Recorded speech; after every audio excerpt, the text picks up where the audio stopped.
You know, Biggie had a lot of good friends. Shaq was one of them. That's a fly combination.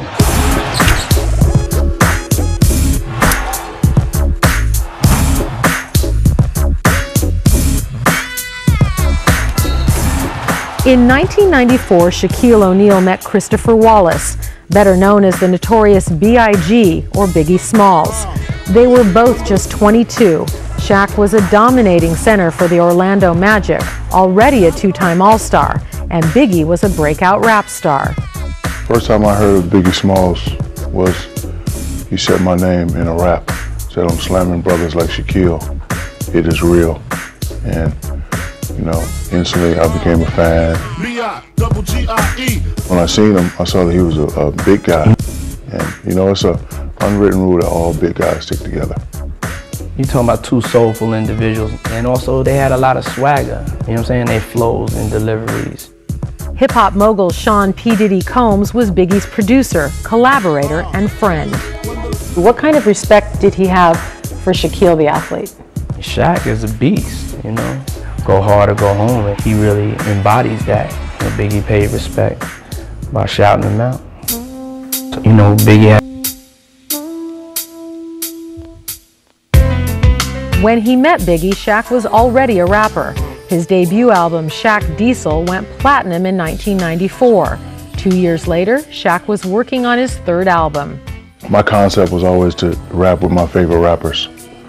So I put out a call to him and you know, asked him if he would, you know, do a song with me. You know, he had asked Big to be on a record, and Biggie didn't really do records with anybody that he didn't really respect them musically. He wouldn't do something just to be nice.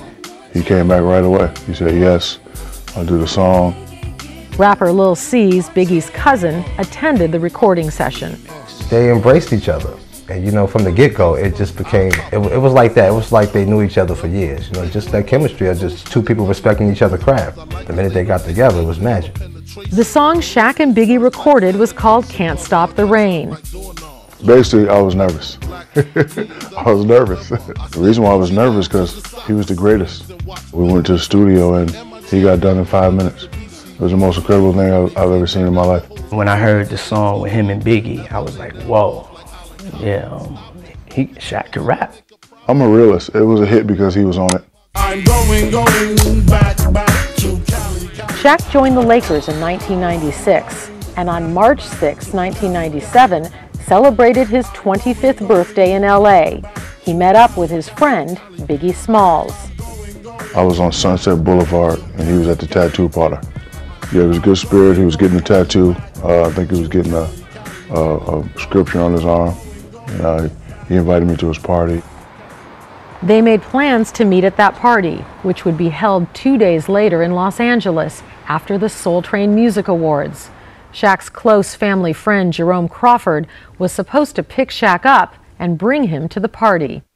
I had on a cold white suit and with the white hat and all that. I was waiting on Uncle Jerome, and I put some headphones on. Usually Uncle Jerome would just come up, but I guess he tried to call the front desk and they wouldn't let him through. I was actually on my way. I was dressed, ready to go.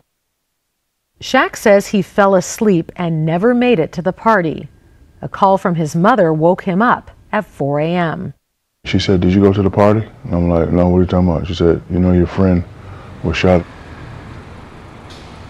Shortly after midnight on March 9, 1997, Biggie left the party at the Peterson Automotive Museum in a SUV with 3 other passengers. A car had pulled alongside the SUV Biggie was in. Lil C's was in the back seat, directly behind Biggie. One dude in the car by himself and just didn't say nothing. Just rolled up on the car, pulled out his hand out the window, started firing into the car, firing into the Biggie door. Big was just slumped over the car, so just like with this shocked look on his face. Like, you know, like he just couldn't believe what just happened. Biggie was shot 4 times in the chest and was pronounced dead a short time later at a local hospital. It was a sad day for everyone. Sad day for everyone. In the years that followed, Shaq says he wondered whether he could have made a difference if he had made it to the party that night. In his autobiography, he wrote, "If I would have been standing by his truck, Would the killer still have shot? I've always asked that question. I think that man would have changed things. If Shaq would have said, you know what, I'm gonna come with y'all. I'm sure him and Big would have rolled together. That's the type of person Big was. You know what I mean? If he hanging out with him, it's like, one of the other homeboys riding another car, I'm gonna ride with Shaq. And I'm sure Shaq would have had security, and I'm sure Big probably would have had enough security come with him that day just to make sure Shaq was all right. So I definitely think if Shaq would have been there, it definitely would have changed. Definitely would have changed. Shaq says that each year his birthday reminds him of the last time he saw his friend. I just think I was fortunate enough to say that I knew him. Fortunate enough to say that, you know, he blessed me with 32 bars on my album.